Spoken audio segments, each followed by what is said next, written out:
those that are here and those that aren't here yet?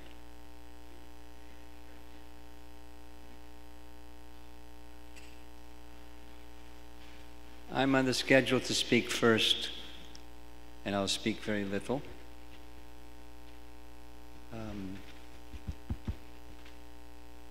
Just the background on how such an event came to be.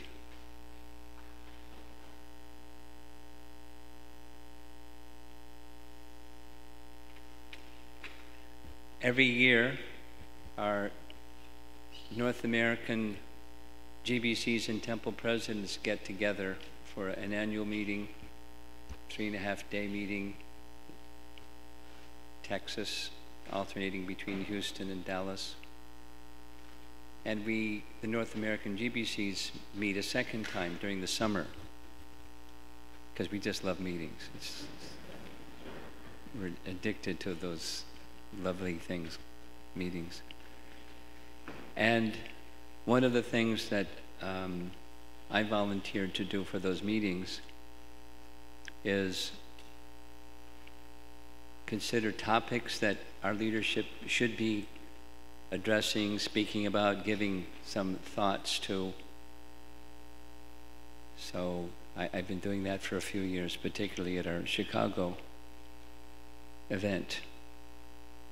And one of the topics that I chose 2 years ago was Varnashram, in part because Prabhupada gave emphasis to it. It's something that we haven't been successful in manifesting in any sensible manner. And so that was one of the topics 2 years ago. And Anuttama Prabhu spoke about it. And my memory is not so good, but what my memory says is, he said basically three things. I don't understand it. I've attempted in different ways to try to apply it in my life, and I don't know where to go with it. That was basically what he said. And about a week later or so, Shivaram Maharaj contacted me saying, unbelievable, how could he speak like that?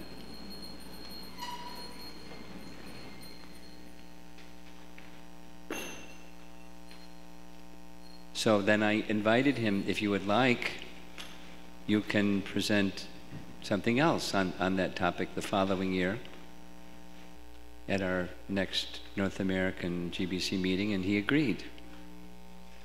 Only it was remote. It was a live presentation. He was in Hungary in a studio, and we were in Chicago in the temple room, and they have the technology to match making a live broadcast. The quality was pretty good. And his message was such a wow message that I contacted him the very afternoon and said, wow, would you be willing to come to America and present this to a larger and broader audience? And he agreed, after some back and forth. And so this event was especially to feature Shivaram Maharaj, saying what he wanted to say and presenting what he wants to present very thoughtfully on that topic.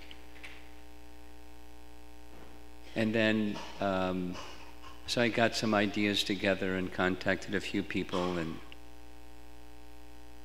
he's not here so I can say this. Braj Bihari came to know, uh-oh, you're doing this topic, it could be, there could be some controversy on this topic, because some people say this and some people say that, and they take sides and start having it out with each other.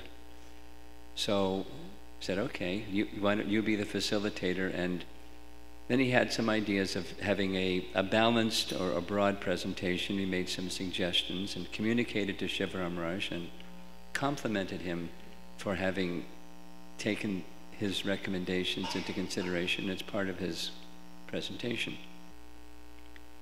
So that was the seed of the idea. And at least from my side as the person that wanted to bring this topic for discussion, and it's being recorded, so people that aren't here will be able to later see it or participate remotely like that. The purpose wasn't to draw conclusions or something like that, rather just have thoughtful discourse on a topic that deserves some thoughtful discourse.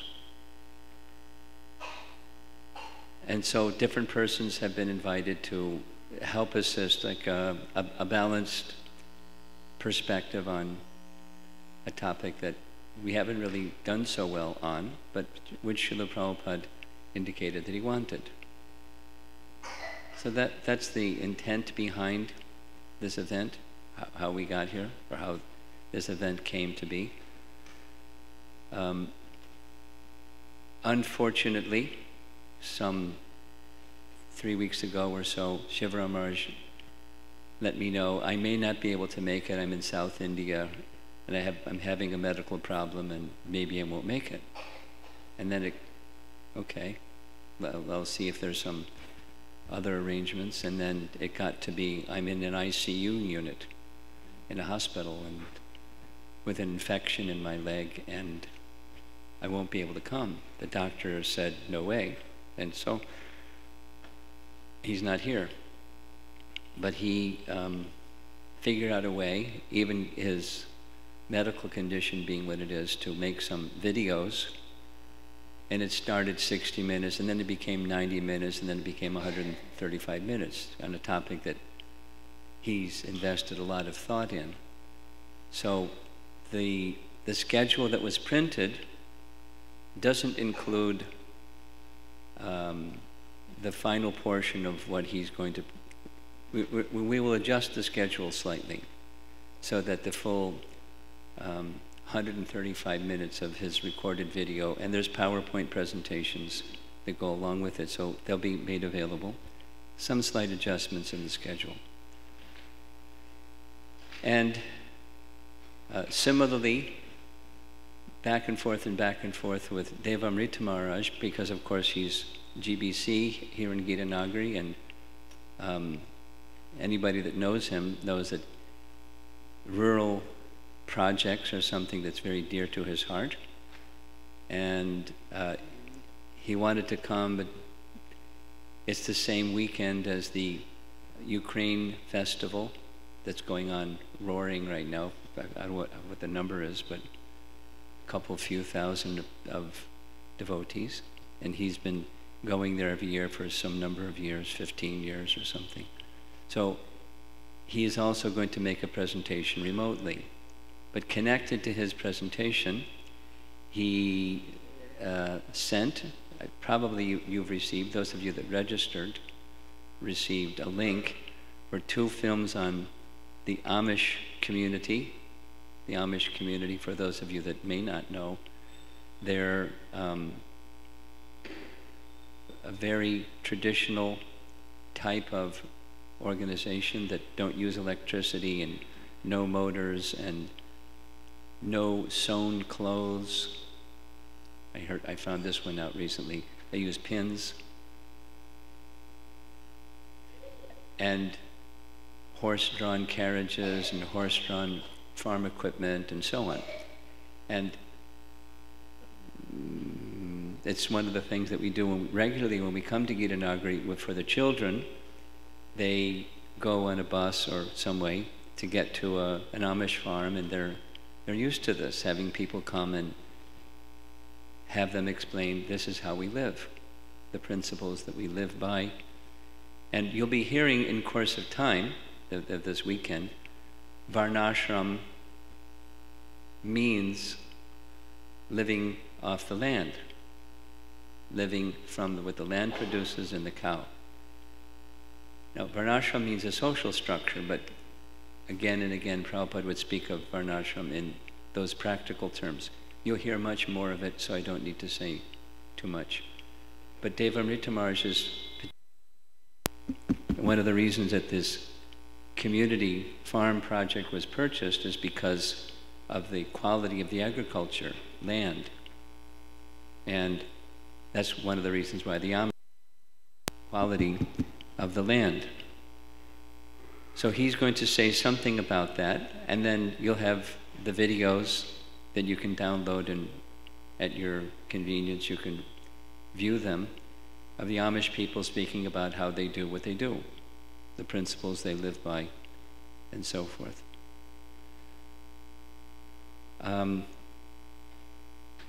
The MC for the event is stuck in traffic.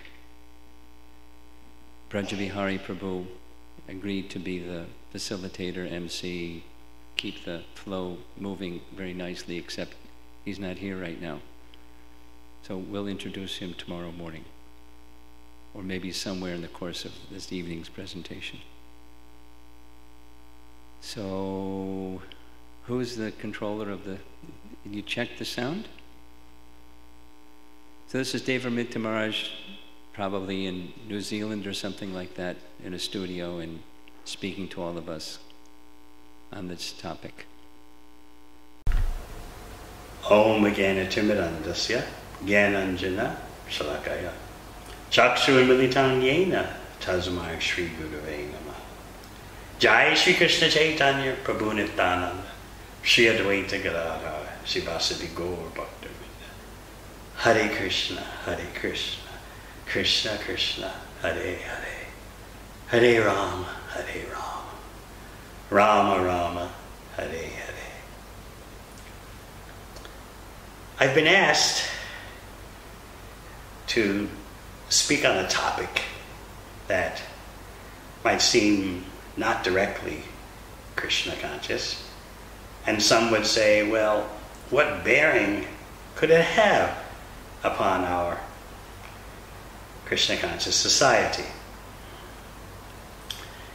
You see, sometimes by taking a look at other cultures, other spiritual cultures, other spiritual missions, we can get insights, valuable insights, into our own ISKCON situation.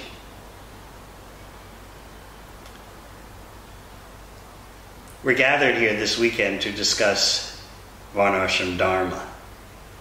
And certainly, the concept of Varnashram Dharma can seem very exotic, and while worthy of our veneration and respect, it can seem quite idiosyncratic, dinosaur-like, unwieldy.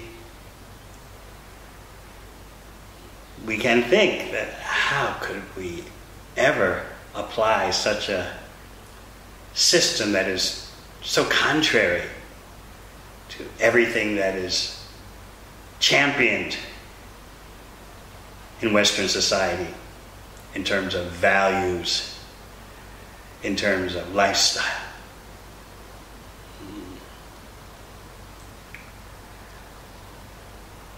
We could think that, first of all, just the Hare Krishna movement as we know it is exotic enough.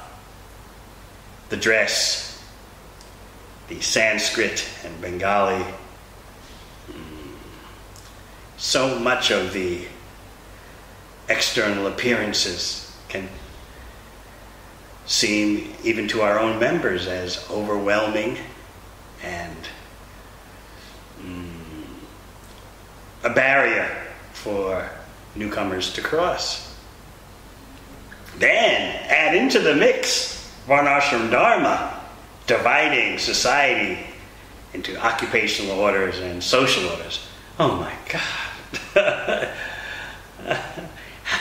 How does this affect the Communications and Public Relations Department? How are we ever going to be able to justify this? In other words, we're already strange, and now we're going to become even stranger by implanting such an alien system in the Western world.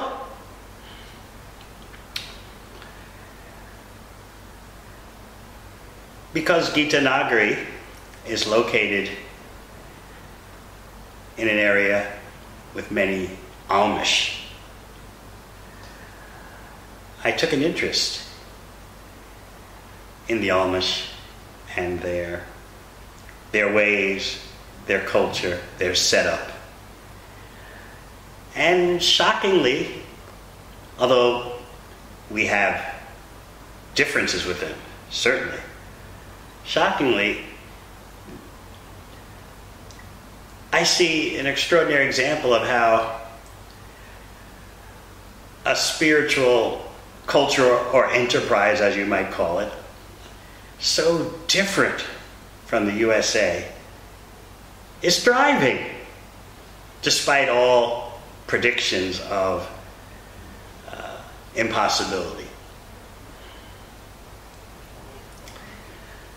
I propose to you that this presentation of the Amish will help in seeing that, indeed, a different lifestyle can survive and even thrive in North America.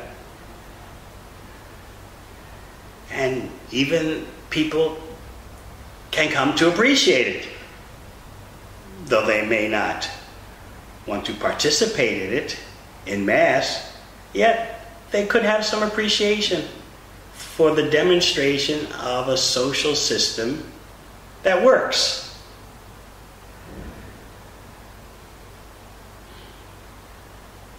In other words, there is some hope for applying Varnashram Dharma. I'm going to read from notes about the Amish because, you know, it's not my main meditation in life. If I were speaking from Srimad Bhagavatam, Bhagavad Gita, or Chaitanya Charitamrita, that's one thing. But I choose not to have all the facts and figures and concepts of Amish life on my mind day in and day out. But simply for the sake of this Varnashram conference, I've looked through my notes and gathered some extracts that I think would be valuable in our understanding how a very different social setup can survive in North America. Within, so to speak, the belly of North America is this exotic substratum, or subgroup. All right, a brief overview.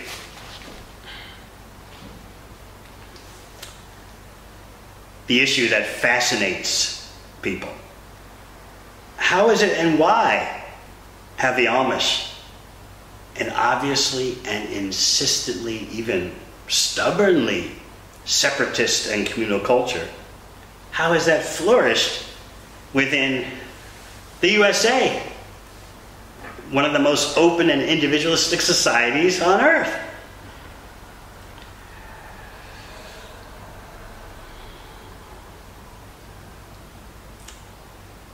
How did the Amish make it in public perception from being stupid, backward bumpkins to media icons and a huge tourist draw? What's going on? Why are Americans so fascinated with such people that seem trapped in the 1800s in terms of how they live, how they dress, how they talk, and especially in terms of their relationship with technology?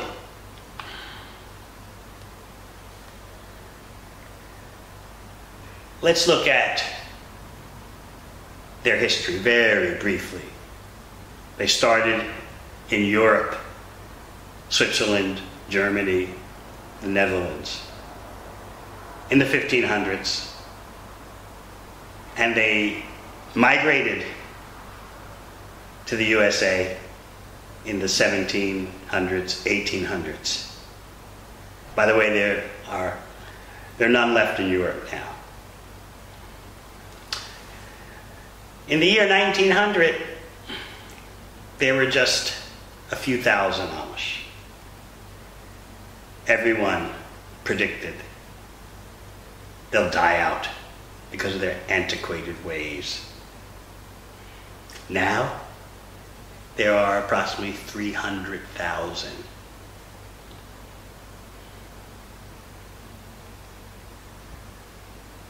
Every generation, their population doubles. So what happened?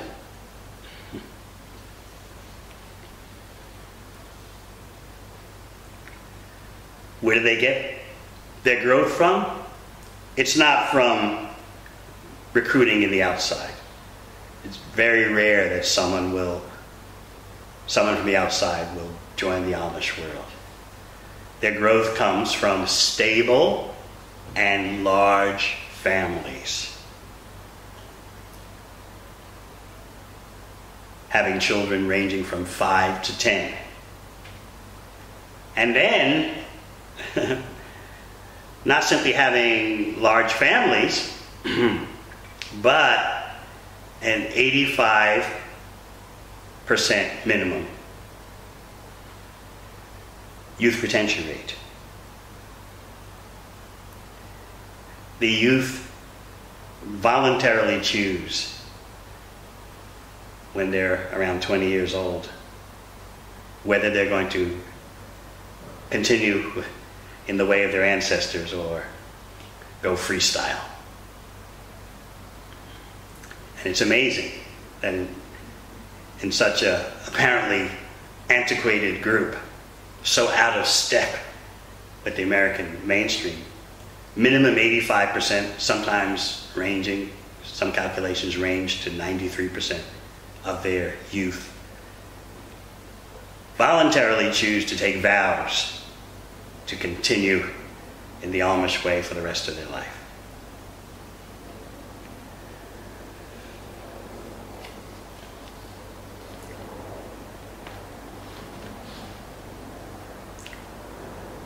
Farming. The general conception is that the Amish are all farmers. That's not true anymore because of the high price of farmland and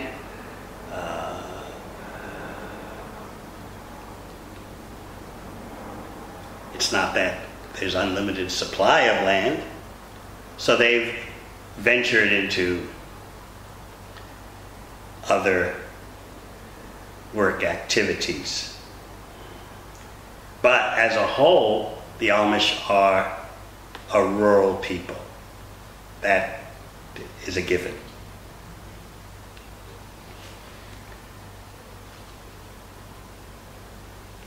Right now, only about 30% of Amish households depend on farming for their primary income.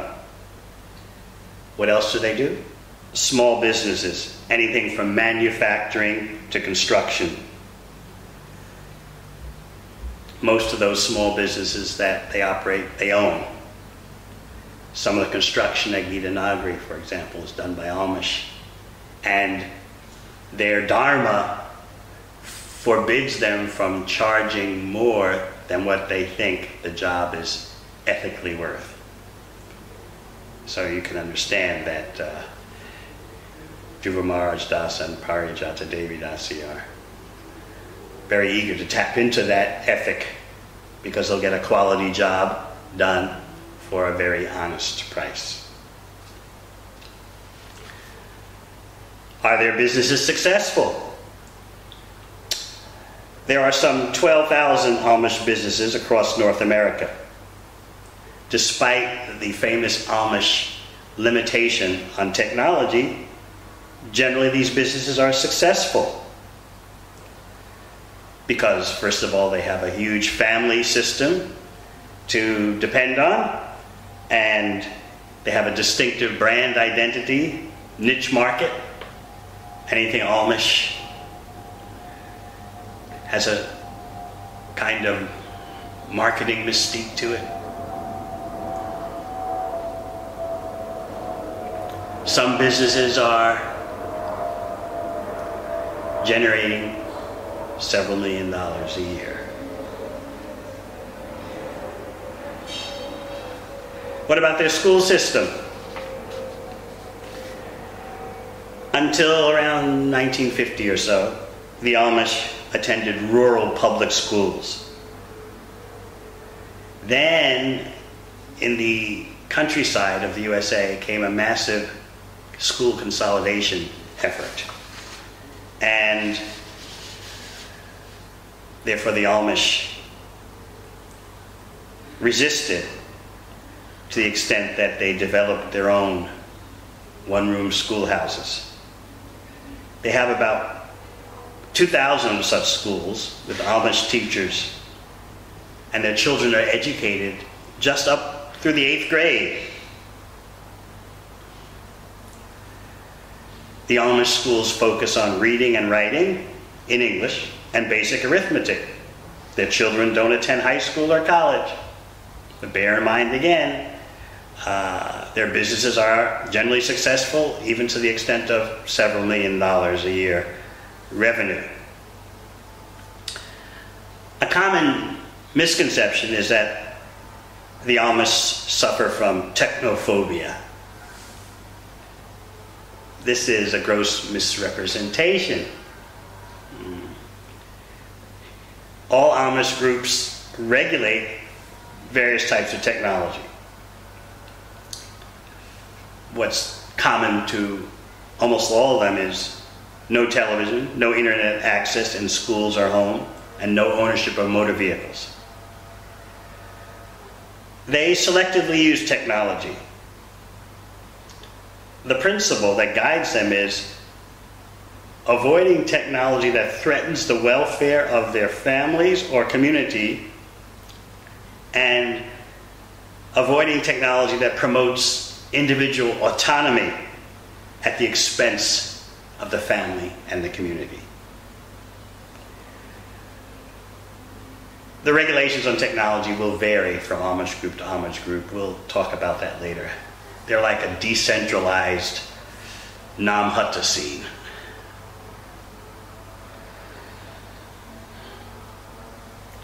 What's their family life? It's what social scientists call soft patriarchy. The men represent the household to the outside world. However, within the family context, the women are very powerful.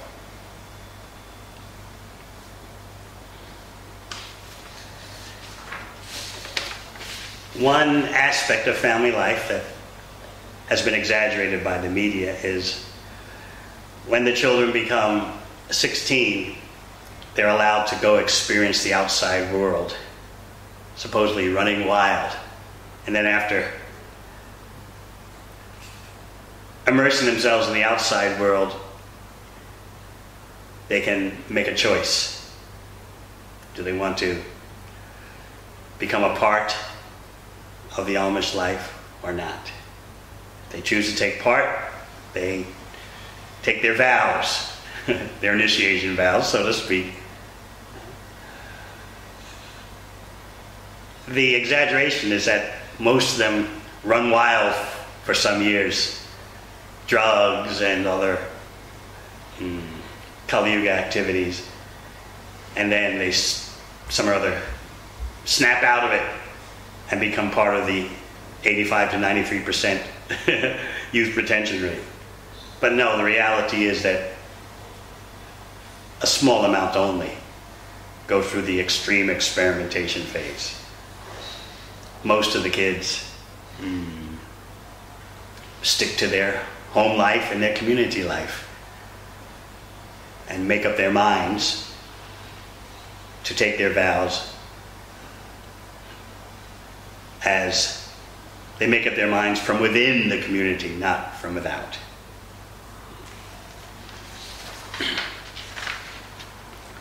We've already discussed how there are about 300,000 Amish as compared to 6,000 at the beginning of the 20th century. Half of that amount is under 18 years of age. So when you have half of your group under 18 and you have an 85 to 93% retention rate, the future does look good for survival. Where do they live? 31 states and Ontario, New Brunswick, and Prince Edward Island. But most of them, about 2/3, live in 3 states: Ohio, Pennsylvania, and Indiana.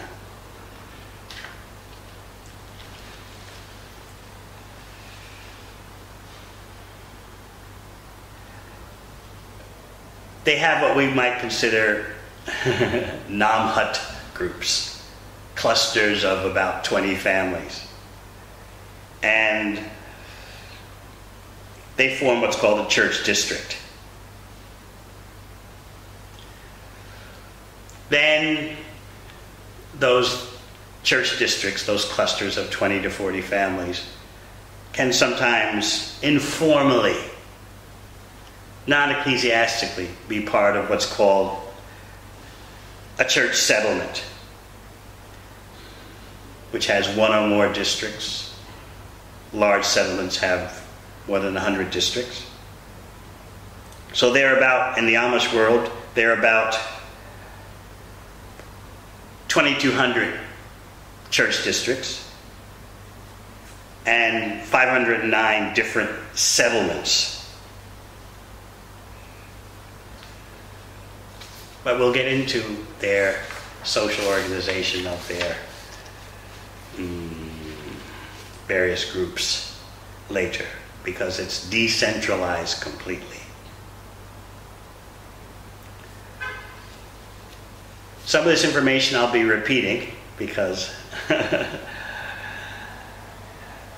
didn't want to spend so much time collating it all, but the repetition will be from different angles. About 90% of the Amish attend 1 or 2 room private Amish schools. The other 10% go to rural public schools. Only up to the 8th grade, though. They have a special government exemption. We may talk about that later. What language do the Amish speak? Regardless of where in North America they live, they speak a Pennsylvania German dialect, popularly known as Pennsylvania Dutch, but it's actually a German dialect. Amongst themselves, they speak that, but however, in dealing with the outside world, they speak English, and their schools teach English. Are the Amish just one group, or are there many different types? There are many different affiliations with varying dresses, buggies, occupations, and rules about technology. The enormous cultural diversity amongst them makes it very difficult to generalize about the Amish. Perhaps, as it is now, very difficult to generalize about the Hare Krishnas. One major difference between us and them is that the Amish are an ethno-religious group, whereas ISKCON has so many different types of nationalities, ethnicities, ages.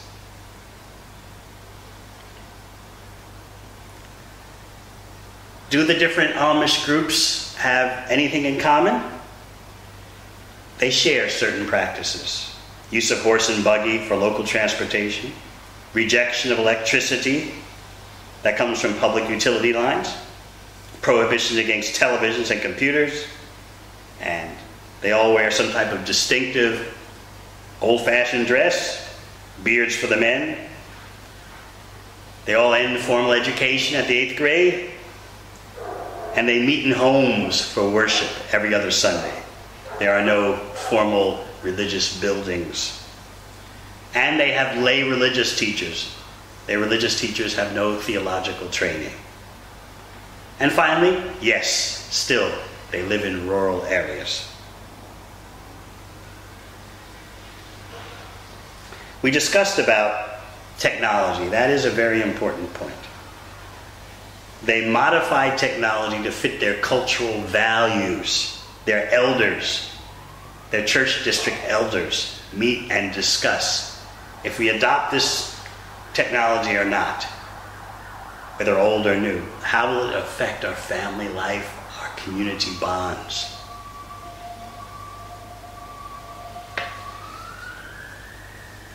If you're driving around in Pennsylvania, Ohio, or Indiana, in certain sections of those states, you'll come across the Amish in their horse and buggies on the road.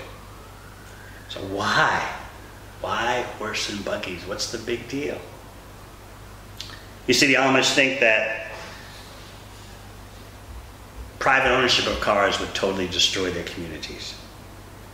People would drive away from home more often, and also the youth would have easy access to the cities.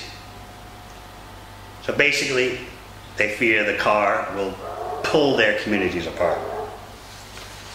Also, by using horse and buggy, it shows their separation from the world. They have a basic Christian theology emphasizing the Sermon on the Mount and the Lord's Prayer. I guess you might say it's like us if we just simply emphasize the Shikshashtika prayers without the enormous Bhagavat philosophy.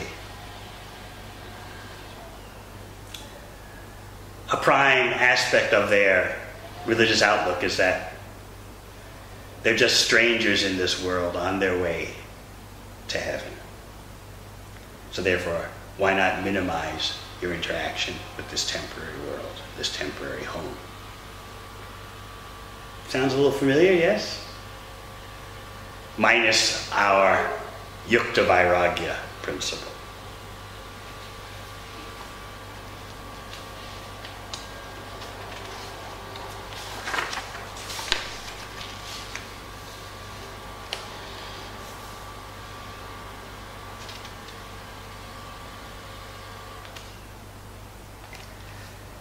Amish-owned shops are becoming quite the norm for them. And most of these shops are small businesses employing fewer than 10 employees. Most of these businesses produce wood products, household and outdoor furniture, gazebos, small barns, and lawn ornaments. Quilt shops, greenhouses, and bakeries have also been successful. Small home-based shops tend to be very profitable. And as I said before, the annual sales of their larger businesses may exceed $5 million. We'll talk about tourism later. But I remember my mother telling me how she paid for a tour of Amish areas in Indiana, because she lives in Michigan. And she was remarking to me, oh, how nice and peaceful it was to see the young Amish girls seated in their craft shop, making various craft items. And then, after the tour was over, we purchased souvenirs in their shop. So I said, Mother, do you realize what's going on from the economic point of view? You paid for a tour to watch these girls produce items which then you proceeded to buy. So they hit you up twice, so to speak. They charge you for the tour, and then as you're watching them make items that they're going to later sell to you, they charge you again for those items. This is economically ingenious.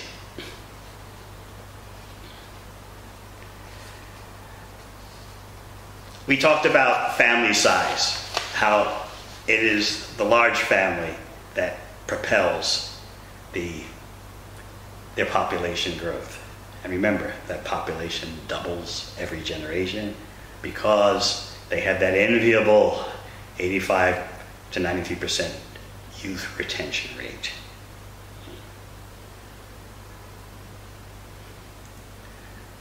Sometimes members do leave after taking their vows, but generally their communities are models of stability. Divorce is by far the exception. It's quite uncommon. Obviously there'll be smatterings of youth rebellion, drug problems, promiscuity problems, but those are, regardless of what the media hype says, those are by far exceptional cases. Because these things are exceptional cases, therefore the media can hype them up. Amish drug dealer caught. It can be like what the media used to do to us. Hare Krishna's caught doing something criminal.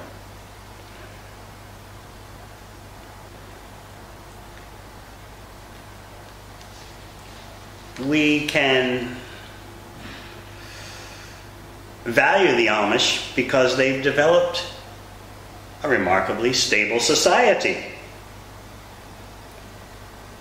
They do not accept government aid because they feel that will ruin their culture of mutual support of their people. So they provide care for their elderly and disabled members. They don't have any homeless or unemployed members and no one living on government subsidies or welfare. Practically no Amish sit in prison. We already talked about how very rarely would an Amish couple seek divorce. So despite their lack of high school education, professional training, and full embrace of technology, they've created a very humane, stable society.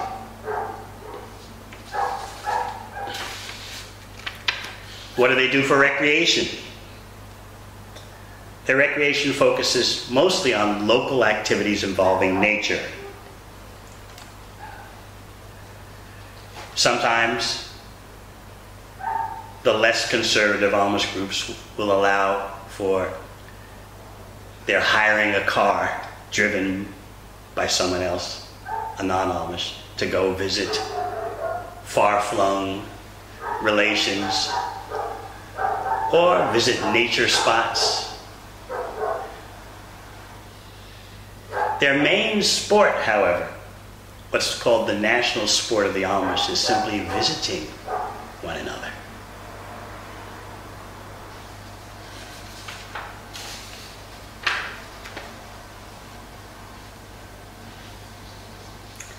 They don't have commercial insurance. Therefore, mutual aid is an all-important feature of their communities. They come together to help members with large hospital bills or other major needs. The famous one being when a barn burns down. The Amish community gets together and puts up a new barn in a few days.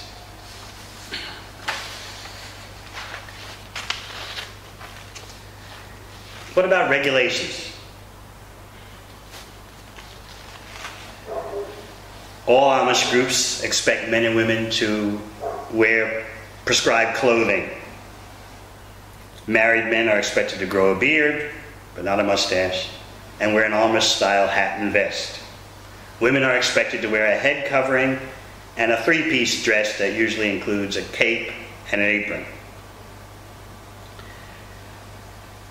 In broader American culture, as you know, dress signifies individuality, your personal preferences. Whereas the uniform dress among the Amish shows submission to the collective order and shows a public symbol of group identity. Sounds a little like what Prabhupada had in mind for why we're seen as Hare Krishna people with a distinctive dress.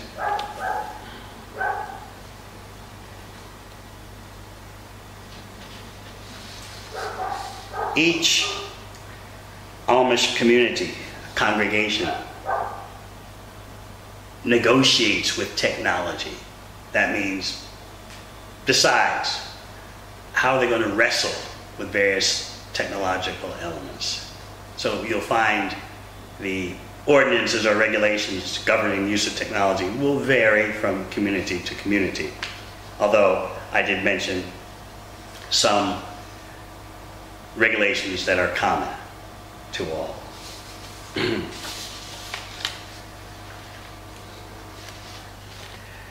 A note about their ethics, their values. That's very important because their theology is very simple and plain and unadorned. What's important for them is how they live the Amish way, how their lifestyle should evidence pridelessness, modesty, humility, obedience. I'll read a little here. The Amish have learned to live with limits. I could add that's something that intelligent people throughout the world are wondering about. How can we live on this limited planet with its limited resources with our unlimited desires? And then, even if the resources were unlimited, even if nature was unlimited, still, in letting loose our unlimited desires, we wouldn't be satisfied anyway. But of course, nature is limited and resources are limited. The problem is our unlimited desires. So in general, the Amish have learned to live with limits. They would argue that setting and respecting limits on almost everything is one of the foundations of wisdom. For the Amish, limits are a requirement for happiness. I should add at this point that social statistics show that the level of depression in Amish communities is rock bottom. Whereas in the rest of North America, depression rates are constantly rising. Moreover, in terms of subjective evaluations of happiness, the Amish score very high. Without limits, the Amish believe, individuals become arrogant, conceited, and self-destructive. To be sure, restraints diminish individual freedom, personal choices, and various forms of self-expression. At the same time, some would say that restraints and limitations grant greater dignity and security to the individual than the endless choices presented by modern life. To the Amish way of thinking, a respect for limits builds community, brings a sense of belonging, and shapes identity. Three important keys to human satisfaction and happiness: building community, sense of belonging, and shaping identity.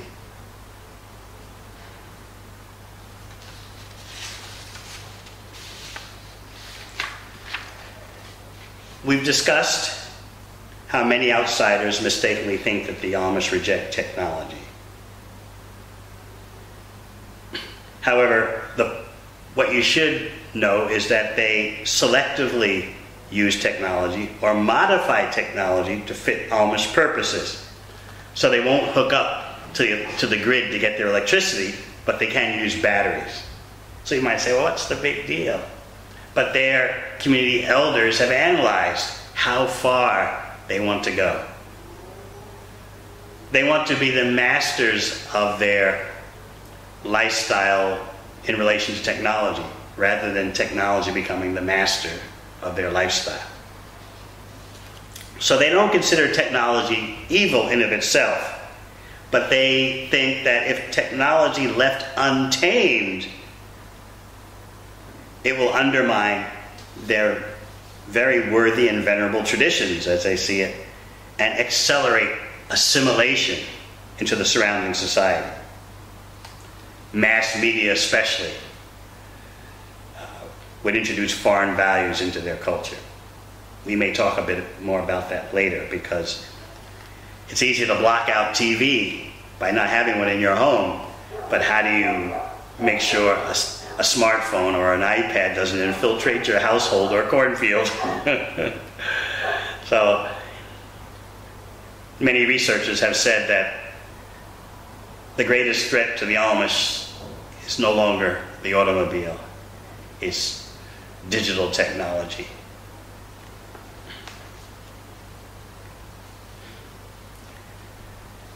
The Amish use batteries to power lights on buggies, calculators, fans, flashlights, cash registers, copy machines, and typewriters. Even they may use solar energy to power these things. This attitude the Amish have towards technology can often puzzle outsiders. Why would God not want us to use a telephone? Why keep a tractor at the barn and not use it in the field instead of plowing horses? Why refuse to own cars but hire non-Amish drivers if you have to go a long distance? What's the difference between taking 12-volt electricity from batteries and 110-volt electricity from public utility lines? These distinctions can look silly to outsiders, but for the Amish, they represent cultural adaptations that help to slow the pace of social change and keep worldliness at bay. And this is a very important point. Slow the pace of social change so that your family bonds, your community bonds are not threatened. The Amish seek to master technology rather than become its slave. Like few other communities, they have shown the tenacity to tackle the powerful forces of technology in order to preserve their traditional way of life.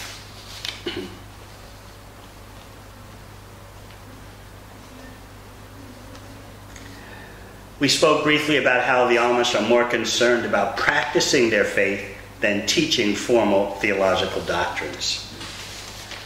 They don't have any church buildings. They hold church services in their homes. They rotate every other Sunday. The members of a congregation meet in the home of one of their members. On the other Sunday, when they're not meeting formally at a member's home, they may visit other families, have a Bible reading, or even attend a service in another nearby district.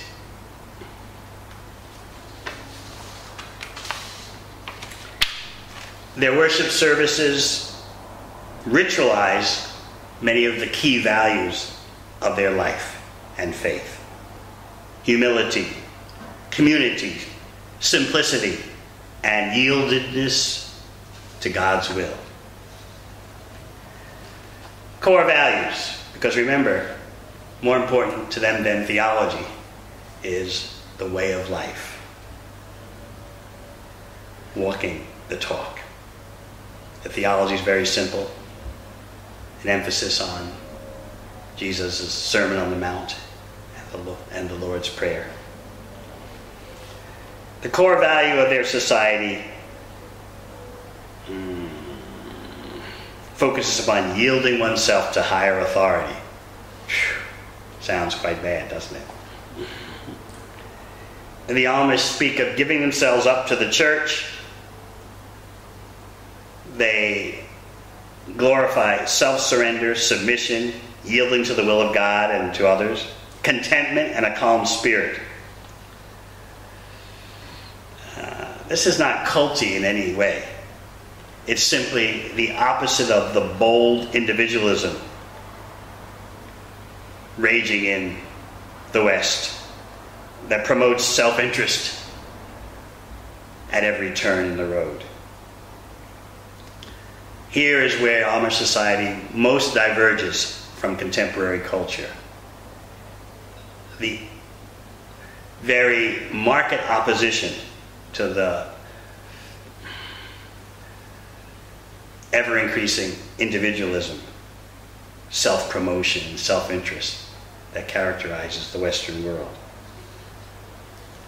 The Amish abhor pride. What is pride to them?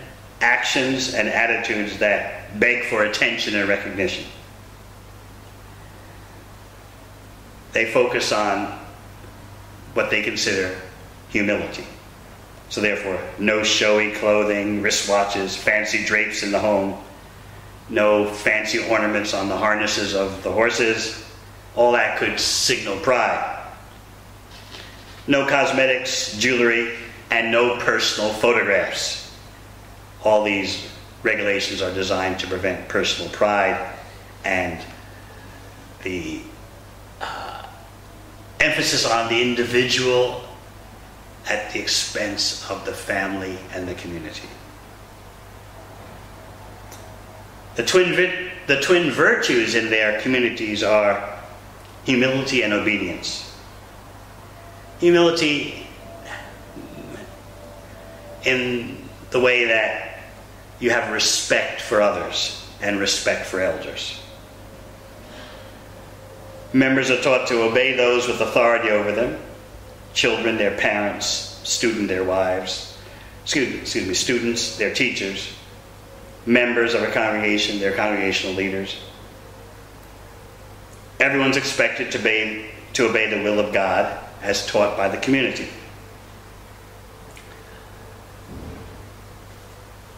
At the same time, social researchers say there is great respect for the dignity of each individual person. So here you see core values that are very much in opposition with mainstream society. Community and tradition play important roles in Amish life. The welfare of the community ranks above individual rights and choices. Communal wisdom accumulated over the decades is valued more than the opinion of one person. Traditional beliefs and practices are esteemed above scientific findings. In fact, generally their schools don't teach science, and actually their schools don't teach religion.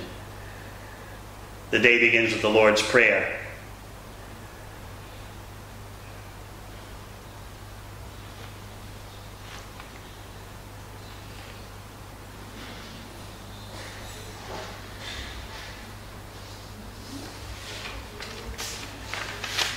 Let's talk a bit about the government in relation to the Amish. Once the rural one-room schoolhouses that used to be so common in America became consolidated into large school districts and large schools. That was during the 1940s and 50s. The Amish protested because they wanted to retain control over the nurturing of their children. And they also considered formal study beyond the 8th grade unnecessary for their farming lifestyle. Finally, in 1972, the U.S. Supreme Court ruled that Amish children could end their formal schooling at the age of 14.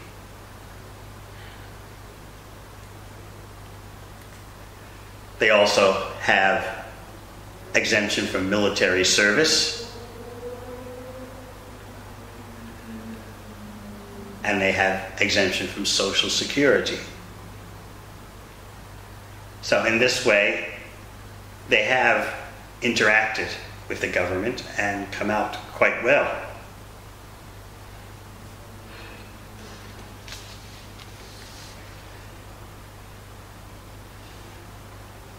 Going back to their education, their curriculum includes reading, arithmetic, spelling, grammar, penmanship, history, and some geography. Science and sex education are not usually taught. Reminds me a little bit, of Prabhupada's original instructions on Gurukula, what they should learn.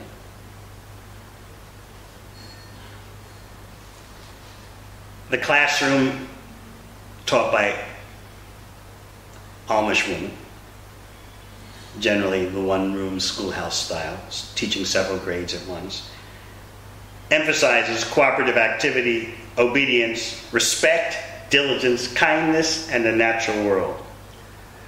And then, at odds with mainstream society, in their school system, very little attention is given to independent thinking and critical analysis.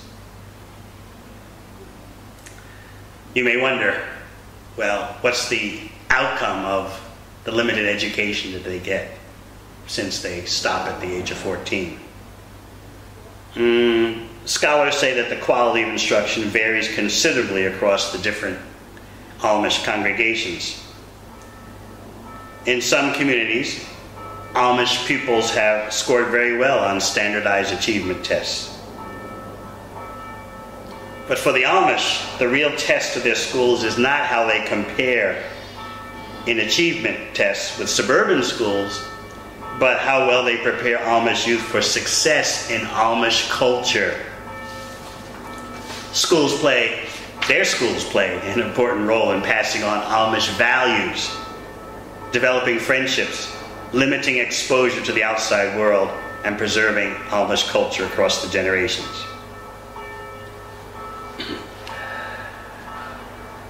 We already said that the Amish are basically an ethno-religious group. They're all of the same ethnicity. And in ISKCON, we are a patchwork quilt of multi-ethnicities. The network of extended families provides a strong sense of identity in Amish society, especially when you have families with 5 to 10 children. That produces a lot of aunts and uncles and cousins and so on and so forth. And the family provides a very dense web of social support from cradle to grave. What happens with the old folks? They normally live in an apartment, in the home of one of their children, or in a small adjacent house.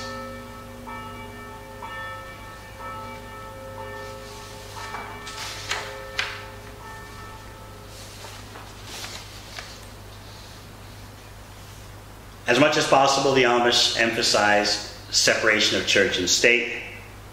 They prefer not to receive any subsidies from the government.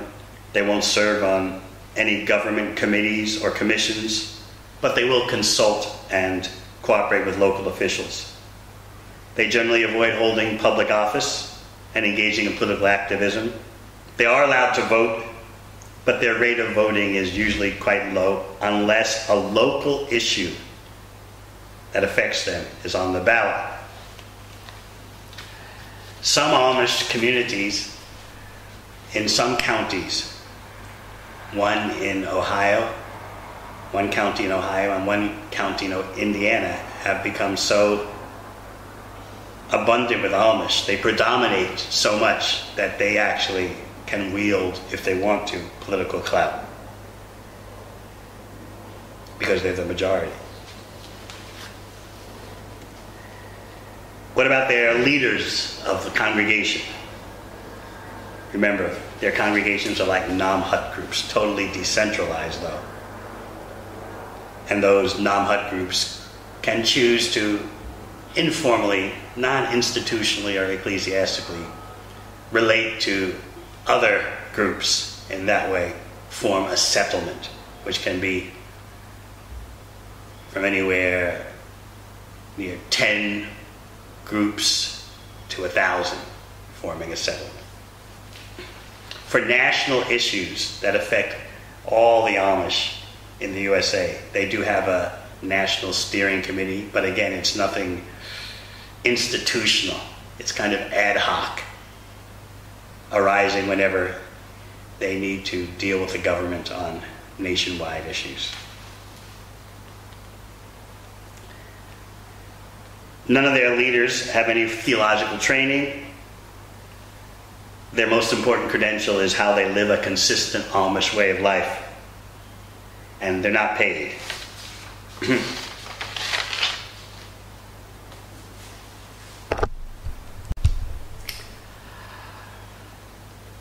A few last points. Amish life is basically caught up with 3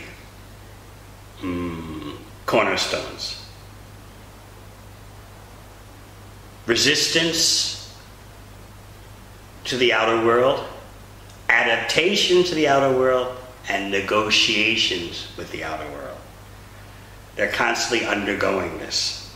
What elements of mainstream society do we resist? What elements do we accept? And what elements do we bargain with, to and fro, negotiating? This is a central dynamic of their life because they're so concerned with their values and how their values will survive. They were thought to have no chance for surviving. As I mentioned in the beginning, the year 1900, there were just 6,000 Amish. Now there are over 300,000. Professors at Yale University in the 1950s told their anthropology students, PhD candidates who wanted to study the Amish, that better get there quick because they have no chance for making it into the future. They're backwards, they're dumb, they're denying all the prime necessities of life. So yeah, go do your PhD on them because they're not going to be around for long.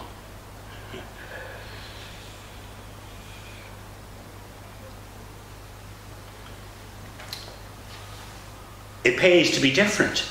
Yes, the Amish are making heaps of money simply by sticking to their old ways of the 19th century. Some facts. The three largest Amish conglomerations, that is, in Pennsylvania, Ohio, and Indiana, draw 19 million tourists a year, and those tourists generate more than $2 billion a year.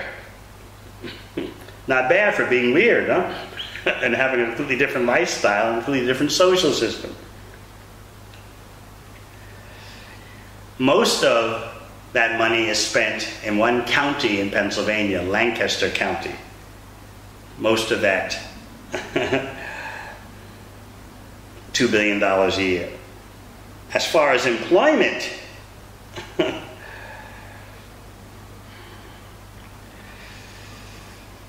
I'll give you the employment figures.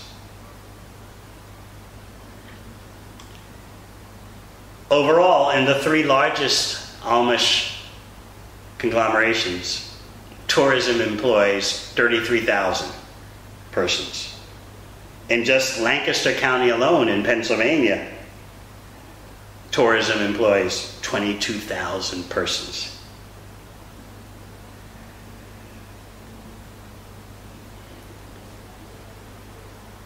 When you look at the tourist per Amish ratio in the three main areas, the statistics are that for every one Amish living in those areas, there are 235 tourists.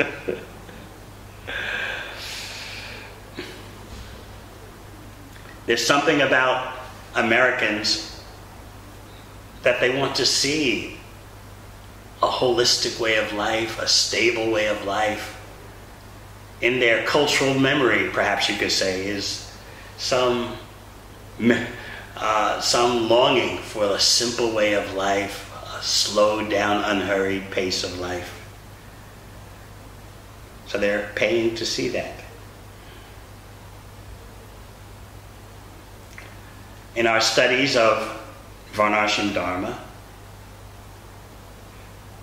we may indeed have something to offer to the world when we finally get around to applying it, at least in the rural setting.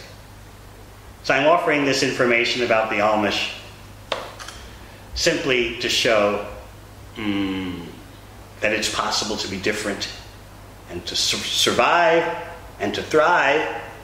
And for those of you who are concerned financially, it's possible to make a lot of money too.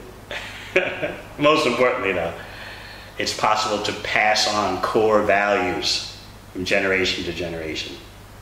And the individualistic obsession of mainstream Western world is not the only way to be.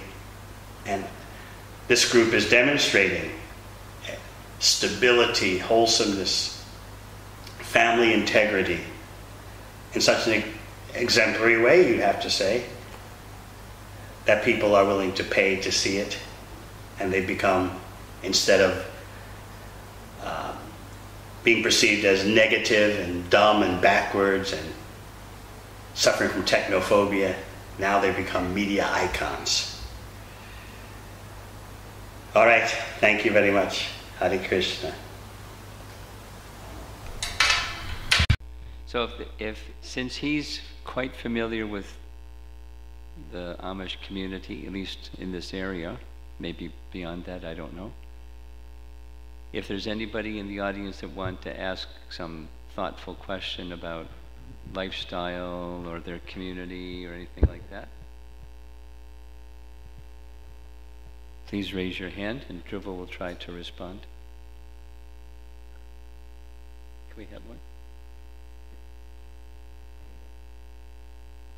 Oh, and Parijata both, look at that. Any thoughts or questions back there? Could you take the microphone back there? Can you take the microphone back there?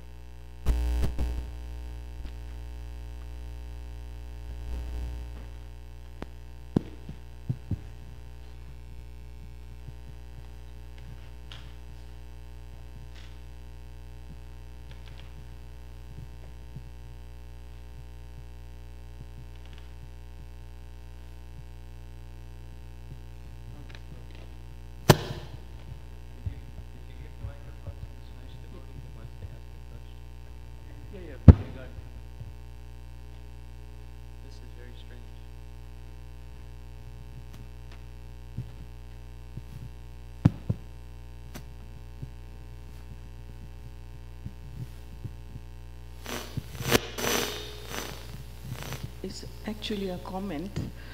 After seeing this presentation, especially the last part of passing on and maintaining the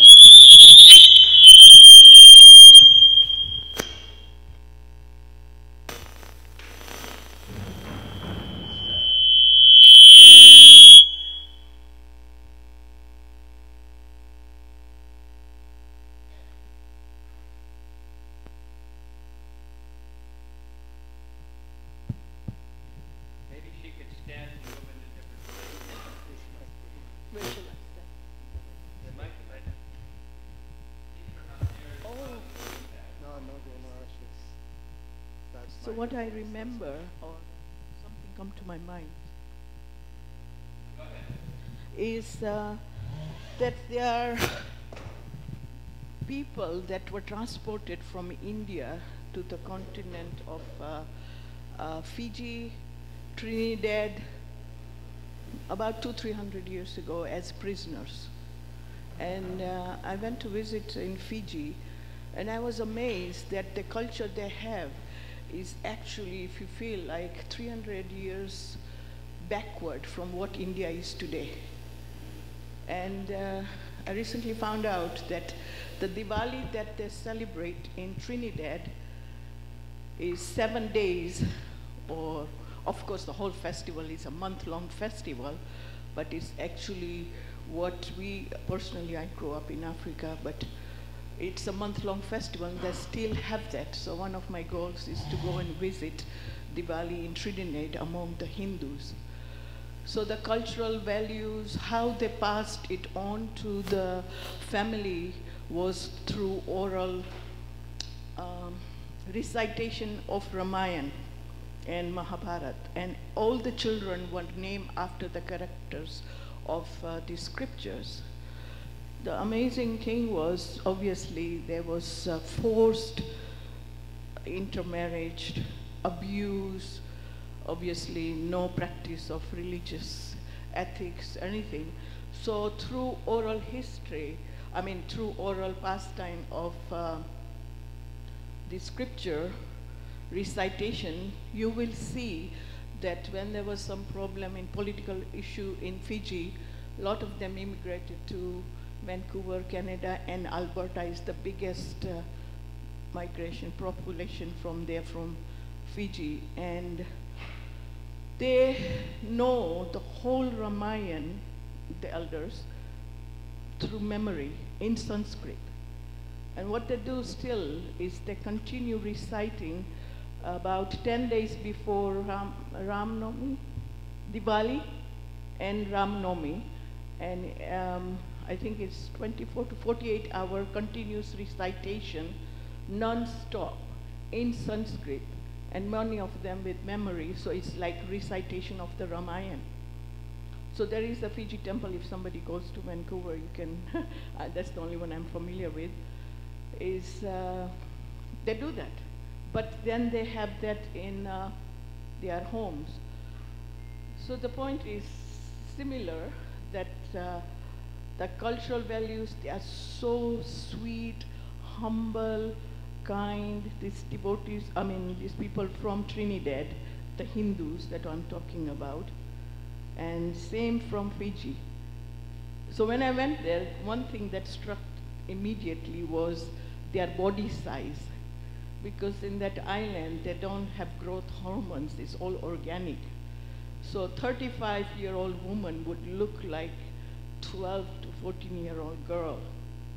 It's because there's no growth hormones in their food. So, I mean, these are my observations.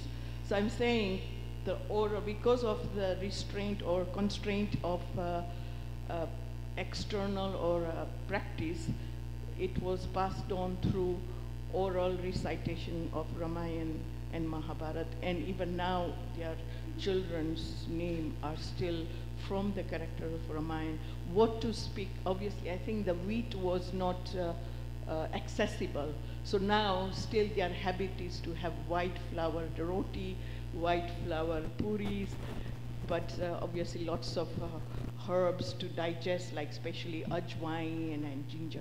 Anyway, so that's what I thought I share. But if these communities are still around, if somebody, like what Maharaj has done, if somebody wants to do more research and bring it back, it's the Hindus from Fiji.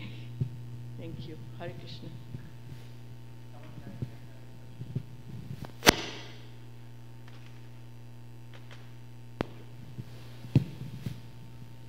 Hare Krishna. So we understand that many Amish keep cows, and we also know that they use horses to work in the field and for transportation. So it seems safe to conclude that they're not taking advantage of the male calves and using oxen for work on the farm. And I think it may also be safe to conclude, therefore, that they either euphemistically send the animals off the farm or they eat them. Is this correct? Yeah, yes, it is correct. Yeah, of course, they run a conventional dairy operation, kind of like a little bit mainstream. Although they definitely, because of their simple lifestyle, whilst the cows may be seen a little bit like commodities, there's some more care of the cows. Of course, they're into raw milk, so they're not so much into pasteurization.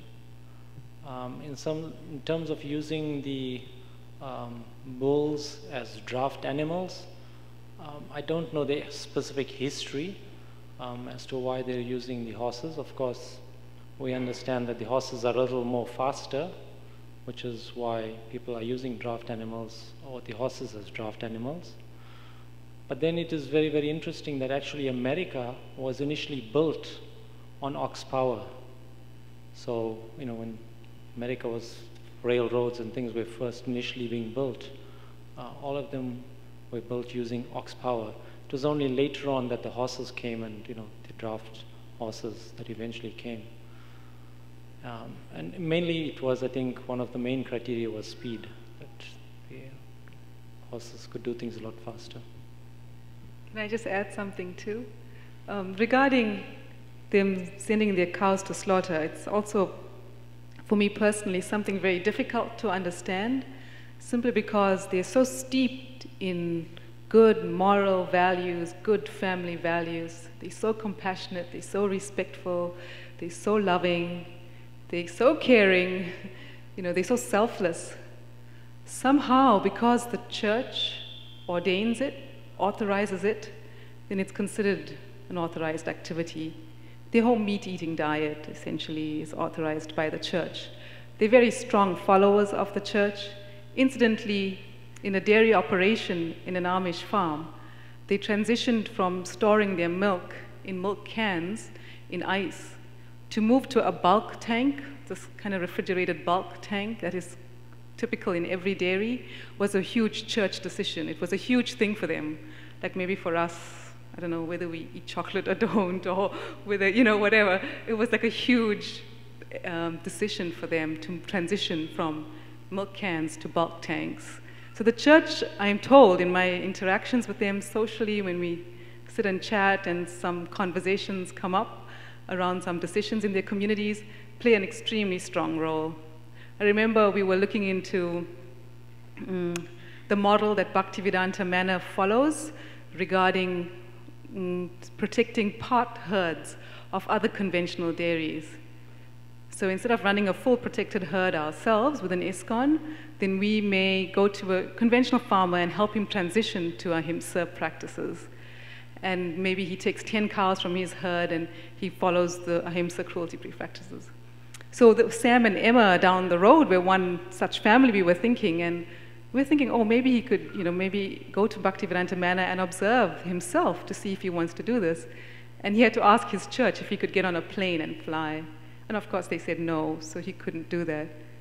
One more anecdotal incident about how strong the church is, and that's why I actually have great respect for them, because they have such faith in their leaders and the church, is one Amish gentleman, and this is in our county, and it's very different to Amish in Lancaster, for example, who are much more modernized in my observation when I travel out there.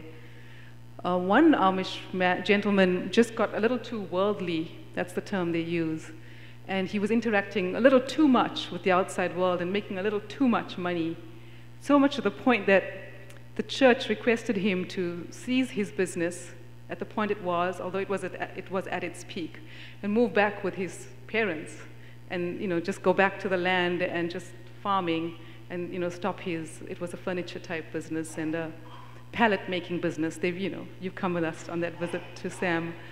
They make a lot of pallets. That's something the Amish get into. So that's how strong the church is, and that filters down to the children in their schooling system, I'm told from my conversations with them. The one more point is that whatever we read about Amish, whatever we see about Amish, is not written by the Amish. They never speak about themselves. The best source of knowledge is to be friends and to understand from that. Someone is always depicting them from their lenses. So it's quite different to actually be among them and experience them as people living off the land, an agrarian-based lifestyle. Every Amish family, generally in this county I've observed, keep cows, keep a nice vegetable garden, and have a sawmill, because they can do their own construction, and they have some level of self-sufficiency in that way.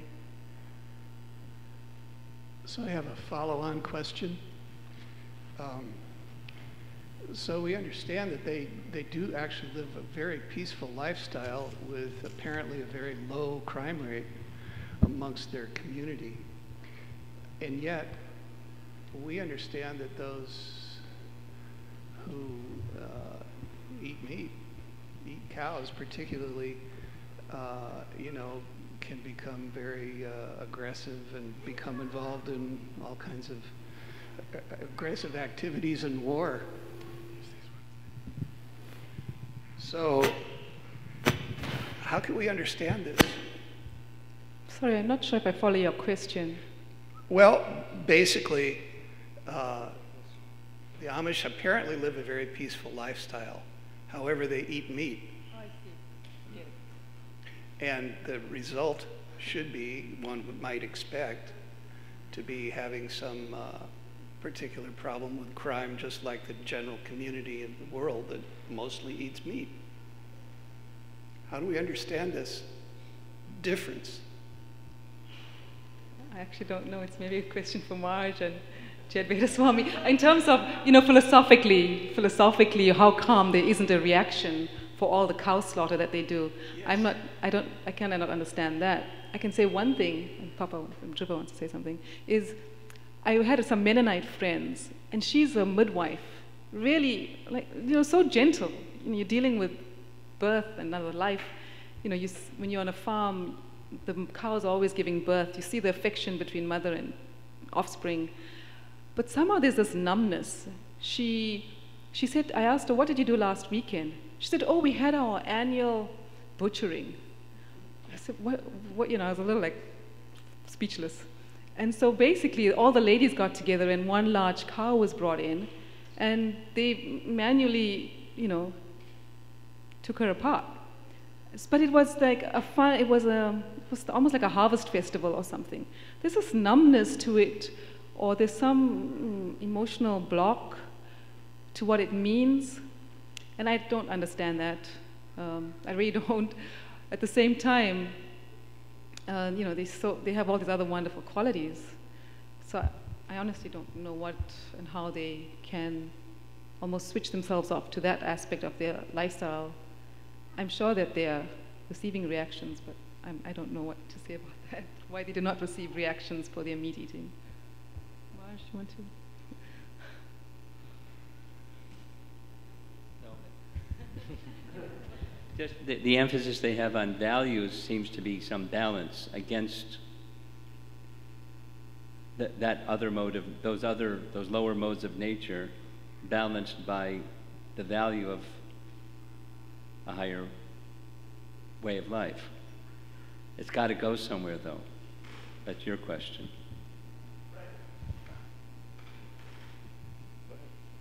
Yeah, the question was if they experience any crime. So the crime they experience is to kill cows. Where's the reaction to that, though? Yeah, that's the crime they experience. Well, it doesn't just perpetuate itself. It's got to go to some additional places.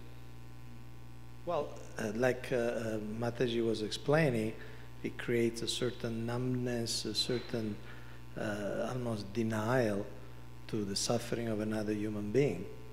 So if that's not reaction enough. Yeah, that's probably one angle. Yeah.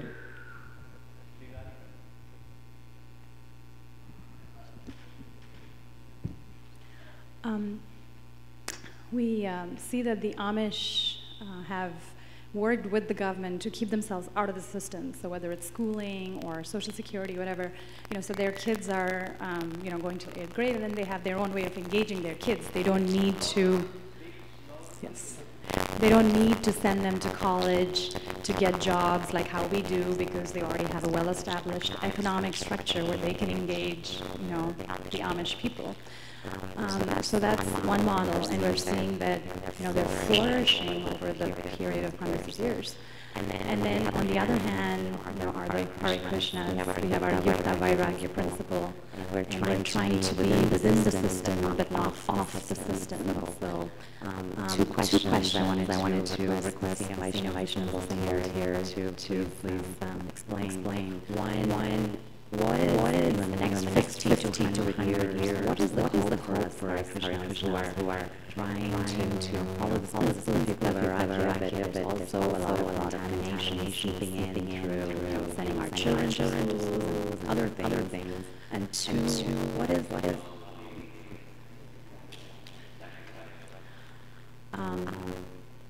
is it that will, what is that essential element that will help us flourish, that will keep us, sustain us? Well, the whole weekend is to address the first question, and the second question is the primary teachings of Bhagavad Dharma is what will sustain us. Connecting to our founder Acharya and the prior disciplic succession,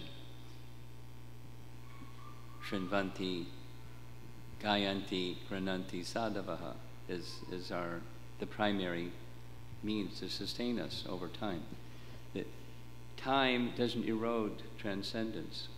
So to connect with transcendence under the guidance of our founder Acharya is that principle, and the successor representatives of the founder Acharya is our primary focus.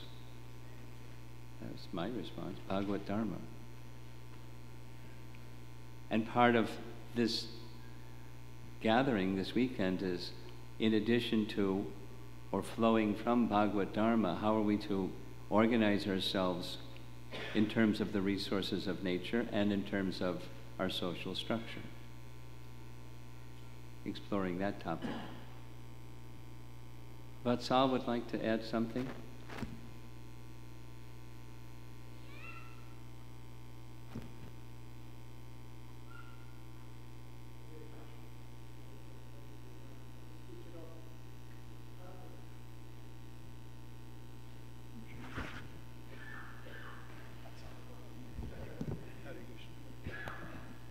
You got it. Okay, Haribol. So I don't have something to add, Marge. I have a question to add. You're going to answer it? No, I'm not going to answer this question. I want somebody who knows the answer to answer the question. The way I understand the Amish is that they were grandfathered in, and that to try to duplicate what the lifestyle that they're living in this country would be impossible.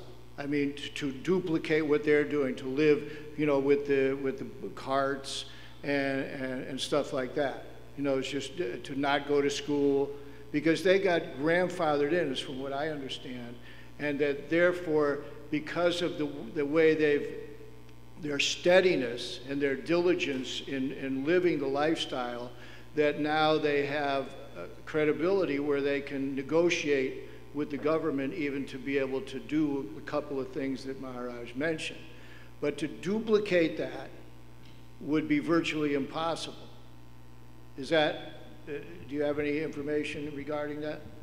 No, I'm sorry. I'm afraid I don't have many facts, but I would disagree a little that it is, impossible to do something. I think, if we look at the government system, they're mainly looking at previous case studies. So when, something goes to court, they look at previous cases similar in nature and use the ruling based on that. So I wouldn't see why, if we were organized and steady in our system, in our Varnashram system, why we couldn't be able to have similar, if you want to call it privileges, but a certain lifestyle that we prefer. I'm just remembering at some point I had some discussion with some of the local Amish people, and this was early on when I first came to Gita Nagari. They were expressing, well, I started out by appreciating them and their lifestyle so much, and how, we as a community, as an intentional community, want to also learn from them. And they started to appreciate us as well, and said, we're definitely aware of your endeavors. And in fact, in the early days, they were talking about the early 80s, they understood that ISKCON, the center here particularly at Gita Nagari, if anybody in the county, in the local county, wanted to know about education, they would come to the ISKCON farm. So, yeah, definitely, they... That's good, but that's not what I'm getting at. For example, if any one of us here tried to build a house without electricity, you wouldn't be able to do it. The building departments would not allow you to do it. But the Amish, they can do it. If you tried to have take your kid out of school when he's 14 years old, you wouldn't be able to do it. But they've been able to negotiate that. So that's what I'm saying. I'm saying the practical things that they do that are completely outside of the Western way of doing things, the other Westerners, they wouldn't be able to do those things. That's my belief. I give you examples to show that. I'm appreciating your point because it is valid. What I understood to be the message of Devamrita Swami and our conversation around the Amish and some parallels is not to duplicate their lifestyle, because ours is topmost, highest. We're all convinced of what we're doing. It's by no means meant to message that. it's just to understand how something so different, so exotic, as he says, can still thrive in mainstream USA. And I think that that critical mass of an intelligent body, you know, of members of ISKCON can also leverage in time, you know, such facilities for their members. But that my understanding is not really our goal. Our goal is still to chant Hare Krishna and to, you know, give out the mercy and follow the mission of Chaitanya Mahaprabhu, study Prabhupada's books, you know, the whole formula. So some parallels for us, those of us living on farm communities, is one, I know for myself personally, is at least to start to appreciate that one can use ox power, for example. If you can use horsepower, you can use ox power. I understand philosophically the importance of the bull, but for me to physically go out there and train the oxen, which we're doing right now, is another level of practical implementation of that understanding. When we drive through Lancaster County, I don't see many women locally here, but Lancaster County... You need to speak slowly, too. I'm sorry, thanks, Marsh. When you go fast, I get it 10%. When you speak slowly, I get 100%. As an example, in Lancaster County, and I don't know in Houston or other places if there's such communities, there's usually a mother on a 6-span mule, draft animals, and a 13-year-old son. And they're doing the hay baling and the loading. It's not an option for them to use a tractor. It's like it's not an option for us to eat meat or, you know, whatever else we know we don't do as Hare Krishnas. It's not an option for them to use a tractor. And so it's natural they can do acres and acres of harvesting with draft power, hoof power. And so for us, when living in farm communities, it just makes it a little more reachable, those type of goals. We may not transition fully to that, but at least when the oil crashes, or when we have, from an outreach perspective, people seeking what is the sustainable model, what is this Vedic lifestyle that is centered around land and cows, then we can actually do those things. We actually have seen working models, and we adapt part of it for our That's not responding to Vatsal's question. Vrajavihari, I think it's time to, you know, draw a curtain for the evening. Can you do the MC role for the evening? We're drawing a curtain for the evening. I can see it's going to be a lively weekend. And that means we're going to have our MC keeping us on track. And that means that there's prasadam now, and from now until 9 o'clock. And then everything starts early in the morning tomorrow, Mangalarti at 4:30. And if you get tired, no worries, you can sleep during the first class. Because I'm giving that one at 8:10, called Oh My God, we're going to talk about Varnashram. Prior to that, we're very fortunate that Vatsal Prabhu will be leading Kirtan for Guru Puja and deity greeting. And then the program goes on. You've seen the, I think you all got an agenda, as well as it's posted in several places here. Now, if you have any practical needs, they should contact Satyasara Prabhu, who's right over there. Yes, if you have any practical needs, please go see Satyasara Prabhu. And if possible, try to get a good rest tonight, because you know, these weekends are intense. There's a lot going on. There's a lot of learning to be done, a lot of important conversations, and if we're also sleep deprived, it makes that learning so much more challenging. Okay, so please get a good rest, and we'll see you all tomorrow morning. Hare Krishna.